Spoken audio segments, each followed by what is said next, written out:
Yeah.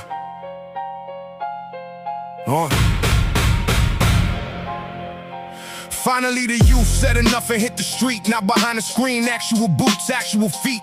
Marched in the rain, marched in the sun, marched in the cold, doing what the generation before us was never brave enough to hold. See, there were others before, they lit the same flame, but the wood was too wet and the wind snuffed the name. This time it caught, the movement moved with force. Young voices, loud lungs, and unstoppable source. You can argue with the method, you can't argue with the fact that a generation stood up and they damn sure ain't going back. Props where it's due, the youth finally spoke. Now the question is who's listening through all the smoke, because apparently heard loud and clear still needs a few reminders.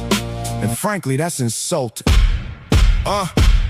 But here's where it gets complicated, sit down, think. The government heard the noise, they just sat there and blinked. Maybe they hear us, maybe they're processing the sound, but processing takes years while the problems hit the ground. We've been speaking since before some of these leaders had seats. Been filing the reports, been marching on these streets. Different names, different years, same damn unheard voice. The system got selective here and that's not our choice. And now suddenly, in elections around the bend, every party finds religion becomes the people's friend. One line is all it needs, the ballot's how they feel the heat. But don't let them hear you only when they need your seat. Stand firm, speak loud, don't march for their campaign. March because it's right, and march again and again. And if they say we're listening, well, that's a start, I guess. But we've heard that line before, usually needs a press and a coffee and a memo and a miracle, I confess.